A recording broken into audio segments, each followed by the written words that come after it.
Hello दोस्तों, आपका स्वागत है हमारे चैनल में। और आज की वीडियो में आज हम आपके लिए लाए हैं कृष्ण की अद्भुत नगरी द्वारिका नगरी की वीडियो। द्वारिका नगरी के बारे में बताएंगे कि द्वारिका नगरी कैसे बनी, कहां बसाई गई और किसके आतंक से परेशान होकर बसाई गई। चलिए शुरू करते हैं। द्वारका एक पौराणिक, ऐतिहासिक और आध्यात्मिक नगरी है। तो वीडियो में आगे बढ़ने से पहले आप लोगों से गुजारिश है कि चैनल को सब्सक्राइब कर लें ताकि हम आपके लिए ऐसे ही वीडियो लाते रहे। द्वारका भारत के गुजरात राज्य में स्थित एक प्राचीन और पवित्र नगर है जिसे भगवान श्री कृष्ण की राजधानी के रूप में जाना जाता है। यह हिंदू धर्म के 4 धामों बद्रीनाथ, द्वारका, पुरी और रामेश्वरम और सप्तपुरी, अयोध्या, मथुरा, हरिद्वार, काशी तट, कांची, अवंतिका और द्वारका में शामिल है। द्वारका का उल्लेख महाभारत, श्रीमद् भागवत, विष्णु पुराण और स्कंद पुराण जैसे ग्रंथों में मिलता है। इस लेख में हम द्वारका के पौराणिक, ऐतिहासिक, पुरातात्विक, धार्मिक और आधुनिक महत्व को विस्तार से जानेंगे। तो चलिए जाते हैं इसके पौराणिक महत्व को और भगवान श्री कृष्ण और द्वारका के बारे में। श्रीमद् भागवत के अनुसार जब मथुरा पर मगधराज जरासंध ने 17 बार आक्रमण किया, तब श्री कृष्ण ने यादवों की सुरक्षा के लिए एक नए नगर की स्थापना की। उन्होंने समुद्रदेव से 12 योजन लगभग 96 वर्ग किलोमीटर भूमि लेकर विश्वकर्मा के द्वारा द्वारका का निर्माण कराया। यह नगर सोने, चांदी, महलों और बगीचों से सुसज्जित था और इसे स्वर्ण नगरी कहा जाता था। श्री कृष्ण ने यहाँ से यादवों का शासन चलाया और यह स्थान उनके राज्य अंतरिक्षा का मुख्य केंद्र बना। द्वारका का उल्लेख महाभारत में मिलता है, जहाँ श्री कृष्ण ने पांडवों और कौरवों के बीच युद्ध के दौरान महत्वपूर्ण भूमिका निभाई। दुर्योधन और अर्जुन दोनों ने श्री कृष्ण से सहायता मांगी थी। कृष्ण ने स्वयं को एक पक्ष को और अपनी नारायणी सेना को दूसरे पक्ष को देने की बात कही। अर्जुन ने श्री कृष्ण को चुना, जबकि दुर्योधन ने उनकी सेना ली। महाभारत के युद्ध के बाद यादवों के आपसी संघर्ष में विनाश हो गया, जिसे यदुवंशी संहार कहा जाता है। श्री कृष्ण की मृत्यु के बाद समुद्र ने द्वारका को अपने जल में विलीन कर दिया। अब बात करते हैं इसके ऐतिहासिक और पुरातात्विक प्रमाण के बारे में। बहुत से लोगों का मानना है कि द्वारिका नहीं थी, लेकिन इसके प्रमाण अवशेष के रूप में मिल चुके हैं। 20वीं शताब्दी में प्रसिद्ध समुद्री पुरातत्वविद डॉक्टर SR राव के नेतृत्व में द्वारका के समुद्र में कई प्राचीन अवशेष मिले। समुद्र के नीचे मिली संरचनाएं और पत्थर के अवशेष बताते हैं कि कभी यहाँ एक समृद्ध और उन्नत नगर था। पुरातत्वविदों को यहाँ से महलों के खंडहर, दीवारों के अवशेष, स्तंभ और शिलालेख मिले हैं, जो महाभारत कालीन द्वारका के अस्तित्व की पुष्टि करते हैं। यह खोज पौराणिक कथाओं और ऐतिहासिक तथ्यों के बीच की कड़ी को जोड़ती है और सिद्ध करती है कि द्वारका केवल एक धार्मिक कथा नहीं, बल्कि वास्तविक नगर था। अब बात करते हैं द्वारका के प्रमुख धार्मिक स्थल के बारे में।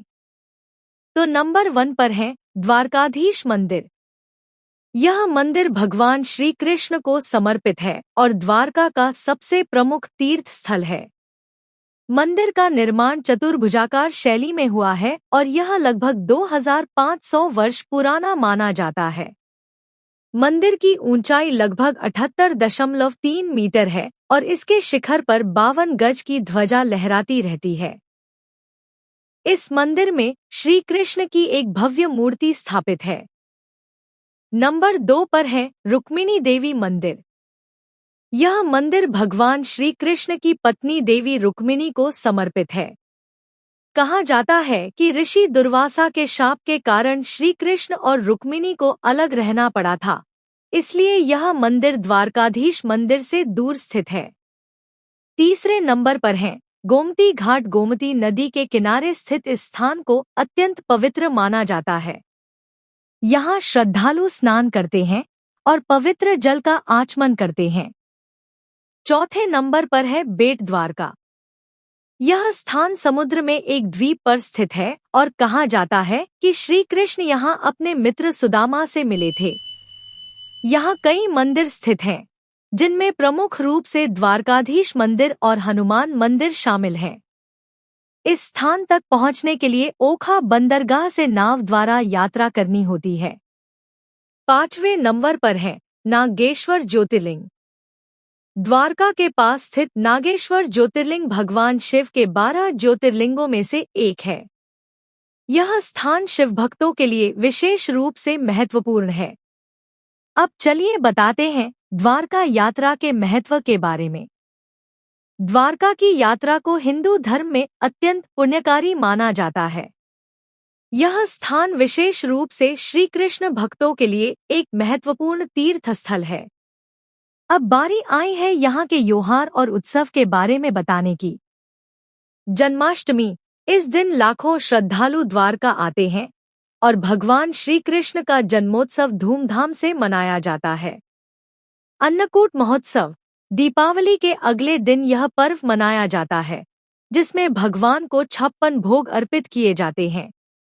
आज द्वारका एक प्रमुख पर्यटन और तीर्थ स्थल के रूप में विकसित हो चुका है। यहाँ पहुँचने के लिए विभिन्न साधन उपलब्ध हैं। अब बताते हैं कि आप लोग द्वारिका कैसे और किस तरह पहुँच सकते हैं।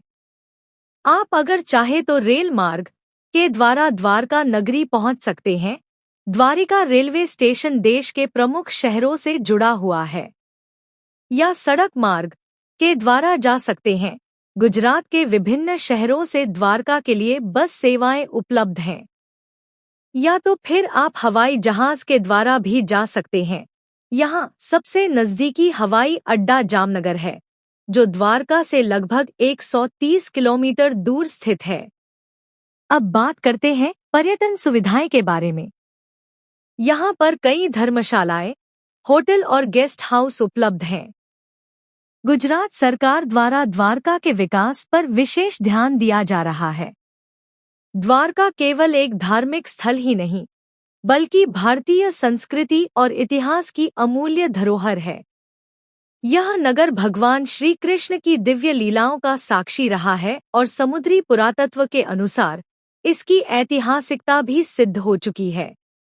यह स्थान आध्यात्मिक शांति, धार्मिक आस्था और पौराणिक गौरव का संगम है।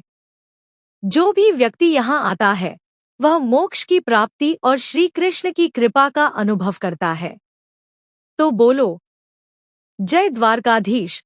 अगर आपको हमारी वीडियो अच्छी लगे तो वीडियो को लाइक अवश्य करें और चैनल को सपोर्ट करें और सब्सक्राइब करना न भूलें। थैंक्स वीडियो वॉच करने के लिए।